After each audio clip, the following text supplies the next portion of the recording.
Olá, tudo bom? Meu nome é Valmir Leôncio. Eu queria agradecer antes de mais nada o convite da Pensar Contabilidade, estar aqui hoje com vocês, participando desse Congresso Nacional Online de Contabilidade. Para mim é muito gratificante. Eu que durante muitos anos trabalhei na empresa privada, depois fui para a entidade pública, onde trabalhei como contador, também fui auditor de contas públicas, fundei, um dos fundadores da Escola de Contas do Tribunal de Contas, e durante a minha vivência na administração pública, eu vi muita coisa, né, correta, mas ao mesmo tempo a gente também ouvia dizer, e como auditor também peguei muita coisa que não estava tão correta assim, com problemas. Então hoje eu venho trazer para vocês aqui, como professor, que eu sou professor também, conselheiro do Conselho Federal de Contabilidade, onde atuo na Câmara de Fiscalização, trabalhando com a fiscalização dos profissionais de contabilidade, aqueles profissionais que muitas vezes têm problema com o conselho, né, com relação a não atender às normas estabelecidas pelo Conselho Federal de Contabilidade, pelos conselhos regionais, né? Muitas vezes não são registrados no conselho, tem pessoas que trabalham lá internamente nesses órgãos que muitas vezes não são profissionais de contabilidade, prejudicam de certa forma a carreira. Então tudo isso, né, que a gente vai comentar hoje com vocês aqui, tem a ver com o quê? Tem a ver com compliance, né, com a integralidade, com a parte mais importante da administração pública, que é a ética, a cultura, né? A cultura de fazer as coisas corretas, dentro daquilo dos padrões pré-estabelecidos. Mas antes da gente começar a bater um papo aí, eu queria falar um pouquinho a respeito da estrutura da administração pública, que é uma coisa assim importante. Porque quando a gente fala, a gente está acostumado muitas vezes a falar a respeito da empresa privada e fala muito pouco da administração pública, né? Então, é interessante a gente saber que são dois polos, né? A administração pública e a administração privada.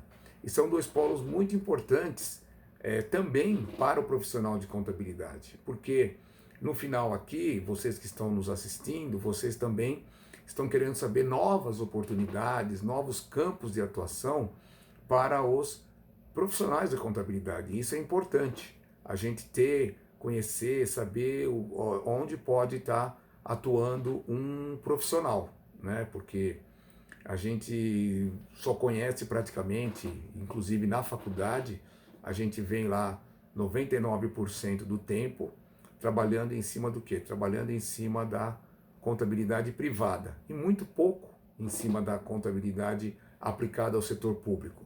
Assim como também terceiro setor, assim como também a área de peritagem, a área de peritos. Então é importante a gente estar conhecendo o desdobramento das áreas que são atinentes à contabilidade. Então, quando a gente fala de administração pública, é interessante a gente saber, né, que quando a gente fala de contabilidade aplicada ao setor público, nós temos lá poder legislativo, poder executivo e poder judiciário, tá certo? Isso aí todo mundo sabe, isso daí é uma coisa que eu não estou ensinando aqui o beabá, mas pelo menos para a gente dar um início na nossa conversa aqui. E tudo isso daqui, poder executivo, poder judiciário e poder legislativo, eles formam a administração pública direta. A administração pública direta, de uma forma geral, ela é feita por quem? Ela é feita pela contabilidade, né? Ela utiliza a contabilidade pública, né? Então é interessante a gente saber que tanto no Poder Legislativo, Executivo e Judiciário aplica-se a contabilidade pública. E quando a gente fala em termos de legislativo, nós temos ligado ao legislativo aí o Tribunal de Contas. O Tribunal de Contas está ligado ao Poder Legislativo. Depois a gente vai falar um pouquinho mais também sobre o Tribunal de Contas, que exerce um papel importantíssimo nessa parte de compliance, nessa parte de ética, nessa parte de eliminar alguns problemas que acontecem na administração pública e de fiscalização, vamos dizer assim, investigação daquilo que não está correto, né?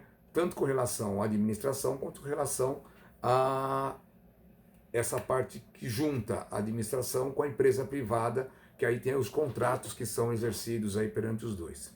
Então nós temos o Tribunal de Contas. E junto ao Poder Judiciário, nós temos também o Ministério Público, que também exerce um papel importantíssimo de fiscalização, e nós temos também a Defensoria Pública. Então, a gente pode falar aí que a gente tem dois grandes entes dentro da administração pública que fazem a parte de fiscalização formalmente, que é dado pela Constituição Federal, que é o Tribunal de Contas e também o Ministério Público, mas eu vou me atentar mais ao Tribunal de Contas, até por causa da minha expertise, do tempo que eu trabalhei no Tribunal de Contas. Então, isso tudo aqui a gente chama de administração direta. A administração direta, ela utiliza o quê? A contabilidade pública, com base na Lei 4.320 de 64. E nós temos, caso a administração, o Poder Executivo queira, nós poderemos criar a chamada administração indireta. A administração indireta, que é formada pelas autarquias, que é também uma entidade de direito público. Nós temos lá a Sociedade de Economia Mista, a Sociedade de Empresas Públicas. Tanto a Sociedade de Economia Mista quanto empresas públicas, elas são de direito privado, então por isso não usam a contabilidade pública. E temos também as fundações públicas, consórcios, essas coisas todas que utilizam a contabilidade pública. Então é importante a gente perceber que dentro da administração pública nós temos lá tanto a administração privada quanto a administração pública, ou seja, na administração pública nós temos a Sociedade de Economia Mista, empresa pública que desenvolvem um trabalho voltado para os princípios da contabilidade geral. Então, só para a gente poder nortear, porque como eu vou comentar a respeito da administração pública, é bom a gente entender um pouco sobre isso daí. Então, começando lá, quando a gente fala a respeito de compliance, né? O que é compliance? Vem do verbo inglês to comply, que significa cumprir, executar, implantar, né? Olha que interessante, cumprir aquilo que já está colocado, né? Então você tem uma normatização, você tem leis, você tem várias coisas que você já tem um regulamento que você tem que cumprir, né? E você tem que executar o quê? As normas, os regulamentos dentro daquilo que você trabalha. E você, muitas vezes, também tem a parte de implementação. Implementar também, vamos dizer, no sentido de organizar. Então, o compliance vem de uma cultura ética, principalmente ética, o que a gente chama hoje de cultura do compliance. O que é ético, né? Muitas vezes, o ético, para mim, pode não ser uma coisa ética para você, mas a gente tem que usar um princípio mediano, né? A gente às vezes tem que usar um princípio mediano, porque muitas vezes nós tivemos aí formações diferentes, culturas diferentes, as pessoas foram criadas de formas diferentes, as pessoas têm histórias diferentes.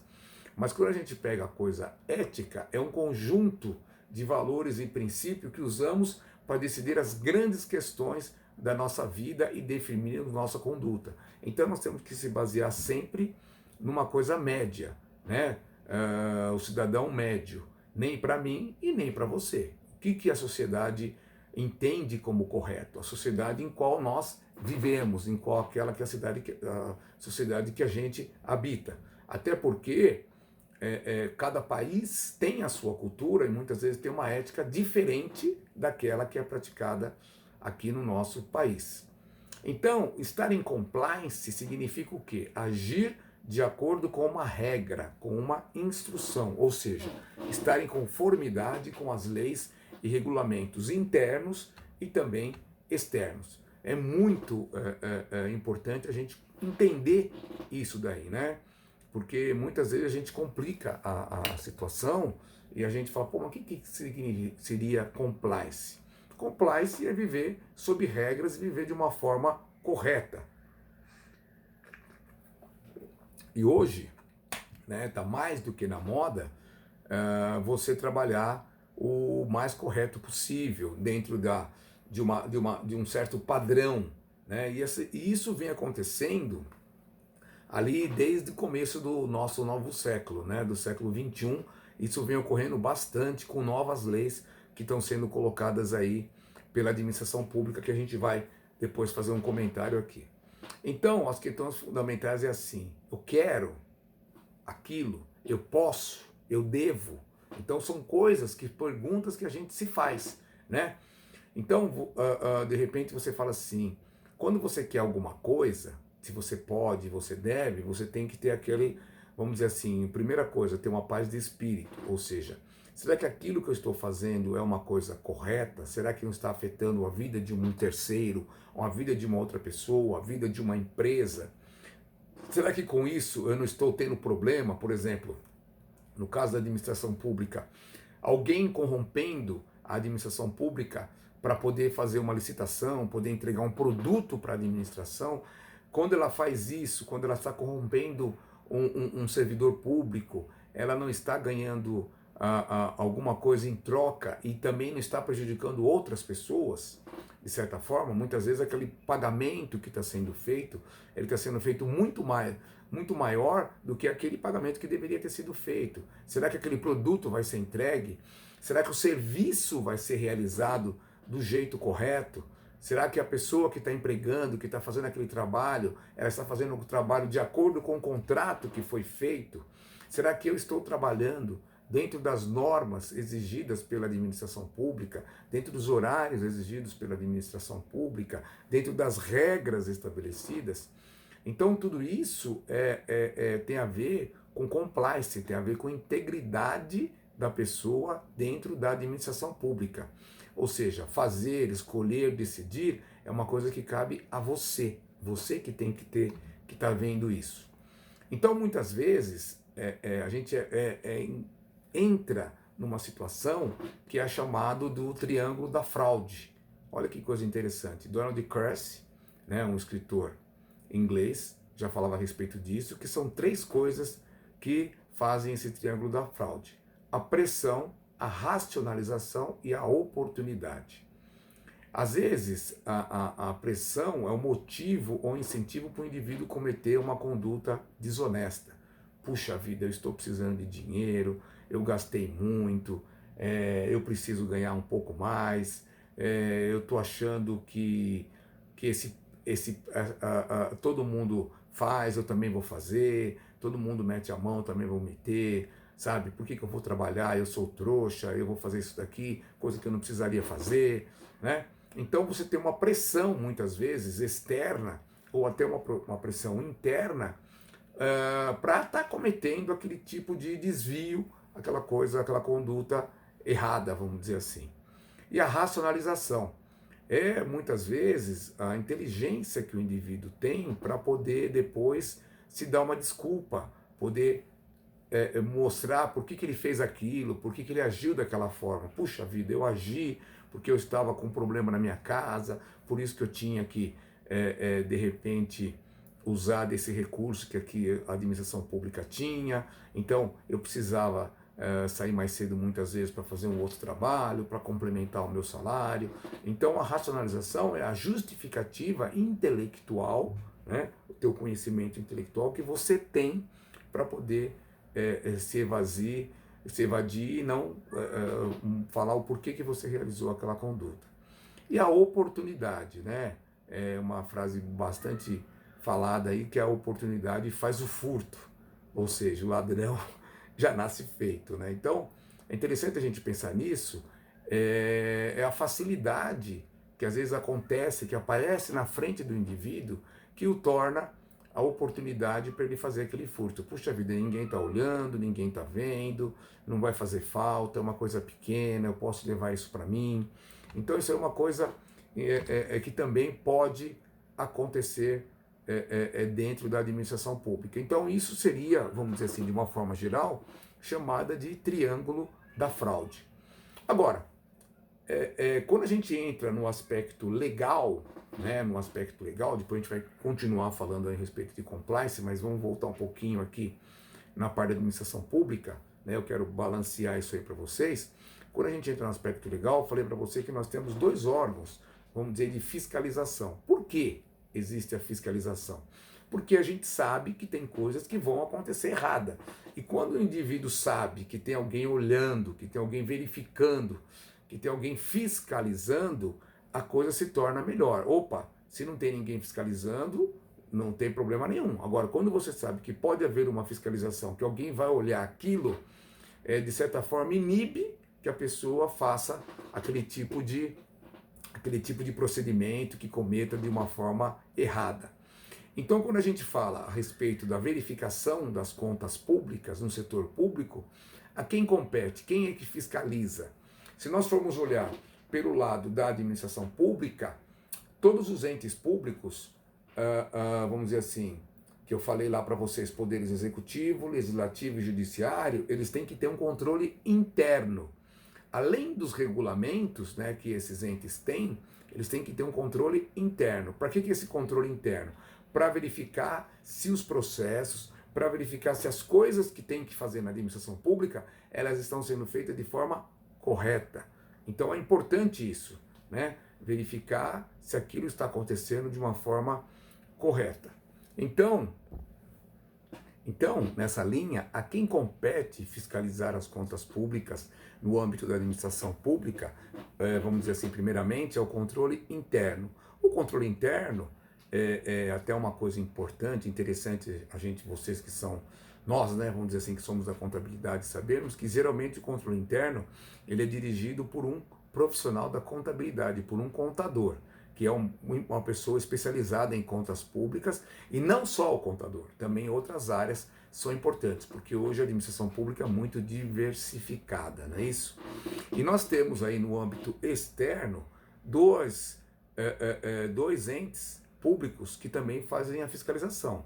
Um é o Tribunal de Contas, né? O Tribunal de Contas que faz a fiscalização chamada de controle externo, a fiscalização de todos os entes públicos, não tem poder de polícia. O Tribunal de Contas executa uma tarefa administrativa, ele vai no ente público, ele tem a prerrogativa constitucional, está lá no artigo 70, de fiscalizar a administração pública, é uma coisa importante.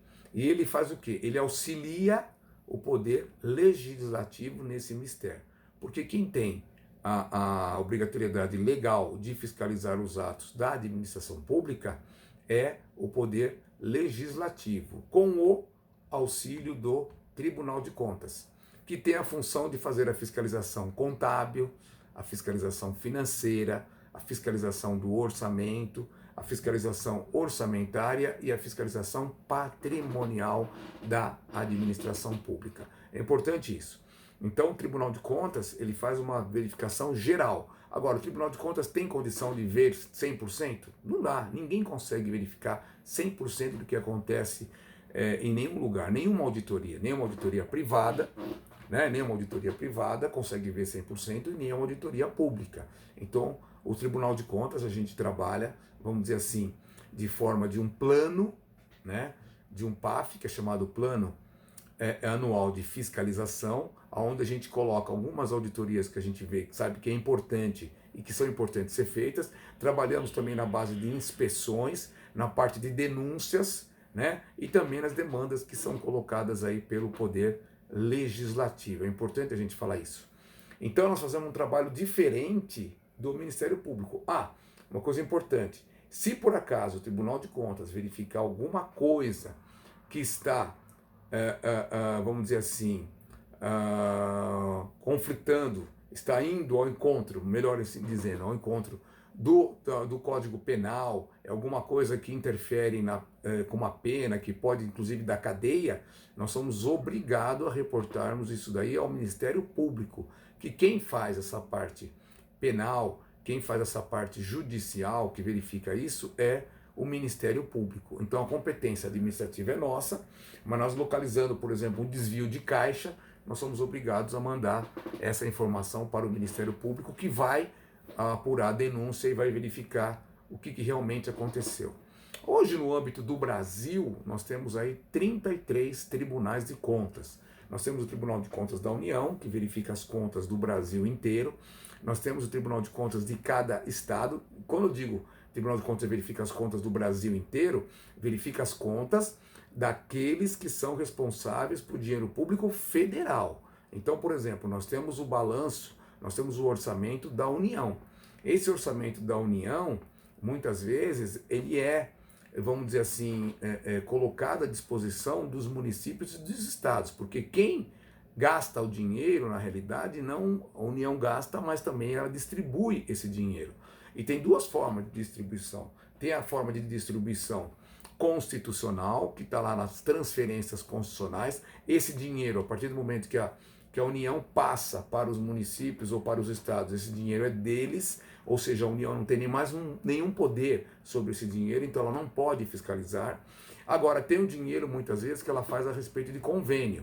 Ela faz convênio com os estados e municípios, e esses convênios ela pode fiscalizar, então ela fiscaliza que é um dinheiro dela, que ela está conveniado com o estado ou município para fazer determinada obra. De repente, uma construção de casas populares, construir um viaduto, fazer asfalto na cidade, uma implementação de alguma coisa, de rede de esgoto. Então, isso daí é fiscalizado pela União. Tá? Nós temos, em cada estado, um Tribunal de Contas também que verifica as contas dos estados.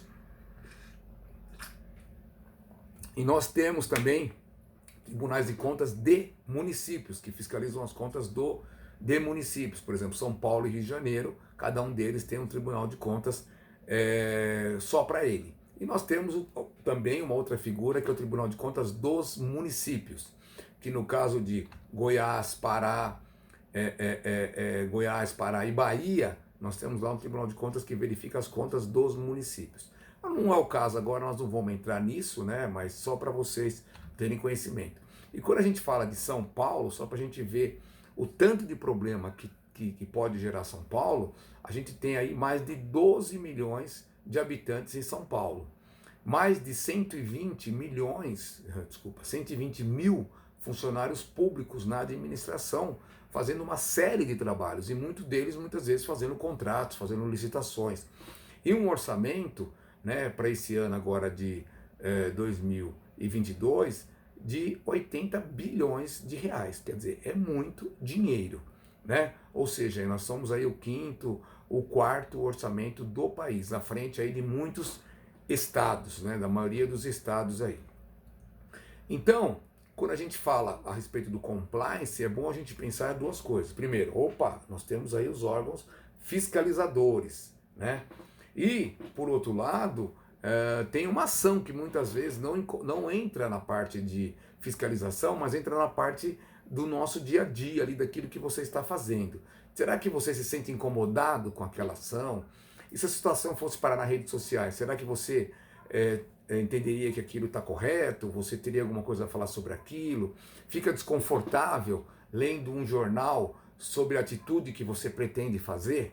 Muitas vezes aquela atitude não vai ser pega pelo Tribunal de Contas, mas você não trabalhar corretamente, você de repente sair mais cedo, você de repente fazer outras coisas, um pequeno desvio, uma pequena coisa, sei lá.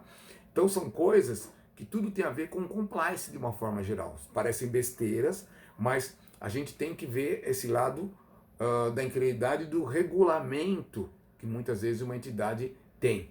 Se você pensar também, puxa vida, será que eu tenho, se isso aqui, será que eu contaria para o meu filho? Será que eu contaria para minha esposa, para o meu marido? Será que não teria problema? Então, quando a gente fala de compliance, é entender a influência do posicionamento ético de um profissional para viabilizar a plantação de ações, né? Então, é interessante que todas as entidades públicas ou entidades privadas, você que está assistindo que também é de uma entidade privada, você faça um regulamento dentro da sua empresa. Para quê? Para que a maioria dos funcionários entrem naquela linha que você está querendo ou naquela linha que a administração pública está pretendendo. Nós temos aí várias normas, né, que falam a respeito da corrupção. Foi criada por quem? Pela OEA, Organização dos Estados Americanos, né? E aprovada também por decreto aqui no Brasil, que também fala a respeito disso, de convenções americanas que fala sobre esse tipo de coisa aí. É importante a gente verificar isso. E também ela fala a respeito do combate, né, à corrupção de estrangeiros também, de transações no Brasil e etc. No Brasil, nós temos aí como também outras coisas que a gente pode fazer de forma informal, que são novas estratégias para reduzir, né, a falta de compliance na administração pública, a falta de ética, a falta de integridade, a falta de desvios daquilo que está sendo feito. Às vezes tem um pequeno desvio ou um grande desvio. Às vezes um pequeno desvio ele pode cair num grande desvio, né? Pode virar uma grande coisa aí. Então, como é que a gente pode fazer isso? A redução da vulnerabilidade através do controle social. Hoje a gente vê muito essa parte do controle social, por exemplo, analisando os deputados, analisando os presidentes e tal, verificando a conta, quanto que eles gastam, cartões corporativos, quanto gastou de almoço. Então, uma série de coisas que estão sendo feitas aí para verificar o quê? Para tentar inibir que aconteça esse desvio de recursos. Nós temos a Lei de Acesso à Informação, é uma outra coisa muito importante, a Lei 12.527 de 2011, que fala justamente a respeito disso, que a administração pública ela tem que colocar de forma ativa as informações daquilo que ela faz no site. E quando a gente fala de administração pública, a gente coloca aí também o Conselho Regional de Contabilidade, o Conselho Federal de Contabilidade, os conselhos regionais de uma forma total, a OAB também deveria fazer isso, ou seja, todo aquele que é considerado uma administração pública, que mexe com o dinheiro público, que mexe com o dinheiro de terceiro, colocar essa informação disponível no site do quê? Do que foi feito com aquele recurso, né? Nós não queremos que seja inibido que você faça alguma coisa, mas nós queremos que você utilize o recurso da melhor forma possível e de preferência usando aquilo que está na Constituição Federal, né? Com moralidade, com publicidade, de forma legal, de forma econômica, sendo eficiente, eficaz, né? Sempre nesse sentido. E também evitando aí, né, muitas vezes o trabalho que é feito por outros aí, que é o nepotismo, né? Infelizmente também tem muito disso. Então isso daí também, quando a gente coloca na internet, aparece tudo isso. Uma outra coisa importante também que foi feito foi a Lei das Empresas Estatais, a Lei 13.303, que também disciplina as empresas estatais, que são aquelas empresas que a gente falou no começo, a empresa pública e a sociedade de economia mista. Então essas duas aí são regidas pela Lei 13.303 de 2016. E nós temos aí, que vai ser uma coisa muito importante, que já tem na administração pública, está ocorrendo de forma muito boa, está sendo muito produtiva, já tem vários processos correndo, que é a Lei 12.846 de 2013, que é a Lei Anticorrupção. E também nós temos a Lei da Ficha Limpa. E essa lei aí é chamada de Lei da Empresa Limpa. Olha que interessante, Lei da Empresa Limpa. E quando a gente fala de empresa estatal, né, é uma lei importante que foi definida, antes da gente entrar na lei de anticorrupção, que foi definida como regras mais rígidas para as empresas estatais, né, na parte de compras, na parte de licitação, na nomeação de diretores, né, para a gente evitar o nepotismo, evitar pessoas que às vezes vão para a empresa porque são conhecidas, são colegas, mas não tem nenhum conhecimento técnico sobre aquele assunto, né? Então, presidente, membros do conselho de administração. Então, isso aí é uma coisa importantíssima. E quando a gente fala da lei anticorrupção, que é a lei 12.846 de 2013, nós estamos falando do quê? Da responsabilização administrativa e civil de pessoas jurídicas pela prática de atos contra a administração pública. Muitas vezes, ao participar de uma licitação, uma empresa, ela usa de meios ardis, né, ela usa de formas para tentar entrar de qualquer jeito. Nós vimos aí vários escândalos que aconteceram aí recentemente com a lei, com os processos que aconteceram lá em Minas Gerais, né, lei de lavagem. Então, o que aconteceu ali? Nós vimos muita coisa com relação à lavagem de dinheiro, empresas aí grandes e construtoras metidas em vários problemas. Por quê? Porque corrompiam a administração pública. E também hoje, então hoje você tem problema com quem é corrompido e com quem corrompe, ou seja, corrupção ativa e corrupção passiva. E o que seria a corrupção aí, né? É ação ou resultado de subornar, dar dinheiro, né, a uma pessoa ou a várias pessoas em benefício próprio ou em benefício de uma outra pessoa. Também tem muito disso, né? É uma ação de subornar, dar dinheiro a uma pessoa ou em benefício próprio, ou em nome de uma outra pessoa. Então, tem algumas frases aí muito importantes que foram ditas aí ao longo desses anos, né? Que na realidade fala assim, que a corrupção dos governantes quase sempre começa com a corrupção dos seus princípios, né? Então, é uma das coisas, uma das frases importantes. Inclusive saiu na Folha de São Paulo aí, né, que envolvidos podem responder pelos crimes de falsidade ideológica, advocatícia administrativa, prevaricação, corrupção ativa ou passiva.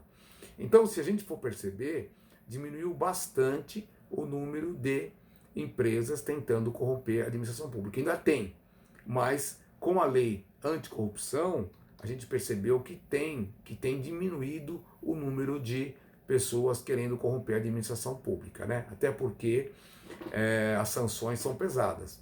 Ela vai desde multas até a prisão dos envolvidos e a exoneração do servidor público sem o problema, sem ele de repente ficar livre de ter um processo em cima. E nós temos várias normas dentro da administração pública, por exemplo, que falam a respeito, tentando coibir o problema da falta de compliance na administração, da falta de integridade. Nós temos a Constituição Federal no artigo 37, que a gente já falou, inciso 21, que fala da necessidade de licitação na administração pública, ou seja, não simplesmente eu comprar aquilo porque eu acho que aquilo é mais barato. Não, eu vou colocar aquilo, dizer que eu preciso comprar aquele determinado produto para a administração, e as empresas oferecem, e eu vejo qual é o menor preço e a melhor qualidade. Se for uma prestação de serviço, quem está cobrando menos e está dando mais. É uma das coisas importantes. Nós temos a lei de licitação e contratos também, né, que é importantíssima para a administração pública. Nós temos a lei de crime de lavagem de dinheiro, que envolve aí, além da administração pública, envolve também o profissional de contabilidade, porque o profissional de contabilidade, ao saber, né, que aquele cliente dele tem alguma atitude suspeita, ele é obrigado a dizer, a passar para o Ministério Público as informações sobre aquele cliente, porque senão ele é solidário. É bom vocês verem isso, inclusive tem uma resolução do Conselho Federal de Contabilidade que fala exatamente isso, que o profissional de contabilidade, ao saber que tem uma atitude suspeita, né, de um cliente seu, por exemplo, o cliente meu comprou um imóvel com